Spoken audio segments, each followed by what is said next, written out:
Merhabalar arkadaşlar, Smile filmini değerlendireceğiz bu videoda. Ama öncesinde bu ve benzeri videoların devamını izlemek için kanala abone olmayı, videoyu beğenmeyi ve bildirimlerden haberdar olmak için zile tıklamayı unutmayın. Intro girsin, sonra hemen başlayalım. Film bir travma filmidir. İnsanların daha önceden yaşamış olduğu korkunç ve travmatik olaylar esas alınır. Ve bu filmde böyle korkunç bir iblis veya bir varlık, bir metafor bunlara başvurulmamıştır. İnsanların duyguları üzerinden ilerler. Eğer daha önceden yani bir travmatik olay yaşamışlarsa genelde bu insanlar zaten bu olayları yaşıyorlar ve bu travmalar ne kadar güçlüyse, bu korkunç olaylar, daha önceden yaşanmış bu korkunç olaylar ne kadar ağırsa ölüm süreçleri de o kadar acılı oluyor. Bu film bana The Ring filmini hatırlattı ve o filmde de böyle bir kaset vardı. O kaseti izleyen kahramanlar belli bir süre sonra ölüyorlardı. Güzel bir nostalji oldu aslında filmi izlerken The Ring'i hatırlamak. Çünkü o filmi izlemiştim sinemada. Gerçekten de kanım çekilmişti. Yine benzer bir senaryo bunda olunca ancak farklı bir şekilde yapılmış bu. Burada bir kaseti izlemekten ziyade intihar eden birini gören kahramanlar belli bir süre sonra yaşadıkları travmanın derecesine göre teker teker ölüyorlar belli bir süre sonra. Tabi bu ölümler bu arada gerçekten çok vahşi bir şekilde oluyor. Yani belki bir bahçe makasıyla oluyor, belki bir trenin altında kalma olsun ya da seramik bir vazo ile kendini öldürme olsun, inanılmaz bir şekilde gösterilmiş ve izlerken gerçekten çok hoşuma gitti. Filmin baş karakteri Rose'un çalıştığı psikiyatri acil servisine Laura adında bir doktora öğrencisi gelir. Laura seans içerisinde bir süre sonra titrer ve ona olacak bir şeyin olduğunu söyler ve bundan da çok korkar. İnsanlara benziyor ama insan değil diye böyle bir şey söyler. Bu ilk etapta Rose'a anlamsız gelir ama burada Laura'nın krizi ve seans içerisinde uzun diyaloglar geçer. Ve Laura aslında birkaç gün önce bir üniversite profesörünün kendisini çekiçle öldürdüğüne, sadece kendisinin tanık olduğunu söyler.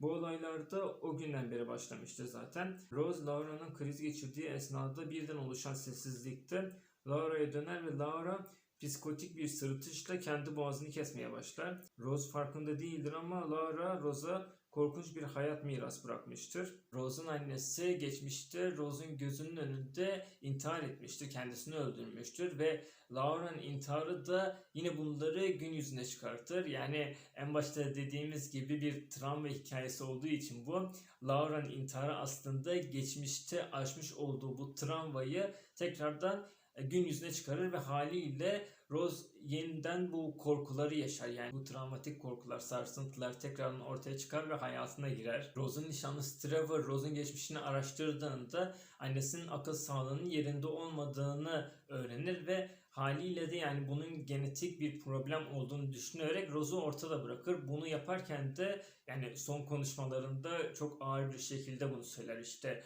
hani bir deliyle hayatımı geçiremem tarzında bir konuşma olur bu. En azından 10 minvalde bir şeyler söyler, haliyle bir travma daha yaşar Rose burada. Gerçekten de hani bu kadar böyle arda arda şeyler yaşamak, çünkü hani Rose birkaç gün içerisinde bir hastasının gözünün önünde intihar edişini, sonrasında annesinin bu yaşadığı şeylerin tekrardan hatırlamak ve insanların ona inanmaması, çünkü bir şeyler anlatıyor sürekli ve kendisini kötü hissediyor ama hiç kimse ona inanmıyor. Herkes bir şeyleri abarttığını düşünüyor. Özellikle geçmişten dolayı, annesinin intiharından dolayı bunları yaptığını düşünüyor. Çok büyük bir karmaşanın içerisinde kaldığı için de ve bunların hepsini arda arda yaşaması Rose'a fazla geliyor. Gerçi kim olsa aslında herkese bunlar fazla gelir.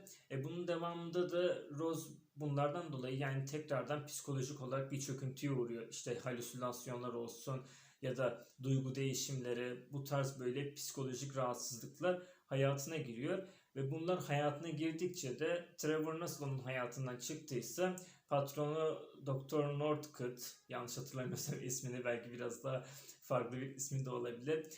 Aynı zamanda işte kız kardeş Holly, hepsi teker teker hayatından çıkıyor ve hayatından çıktıkça ve Rose daha da yalnız kaldıkça ve daha da kötüye gidiyor bu durumu. Zaten aksi olması da imkansız. Rose'un yanında kalan tek kişi eski nişanlısı Joel, kendisi bir araştırmacı polis ve Rose'un bu yaşadıklarının aslında Laura'dan sonra olduğunu, çünkü araştırıyorlar, Laura'nın anlattığı bazı şeyler de vardı. İşte bu üniversite profesörü kendisini çekiçle öldürdükten sonra benim başıma bunlar geldi. Oradan Rose bir şeylere bağlıyor, işte acaba ben de mi bunları yaşayacağım falan diye. Yani dediğim gibi aslında The Ring'e benziyor biraz ve buralardan böyle aslında bir karşılaştırma yaptığın zaman çok böyle güzel bir şeyi oluşturmuşlar. Devamında da zaten hikayeye Rose ve Joel ile birlikte devam ediyor. The Ring'i hatırlatması onunla aynı olduğunu kesinlikle göstermiyor. Öyle bir şeyi asla söyleyemem. Çok farklı bir şekilde işlemişler.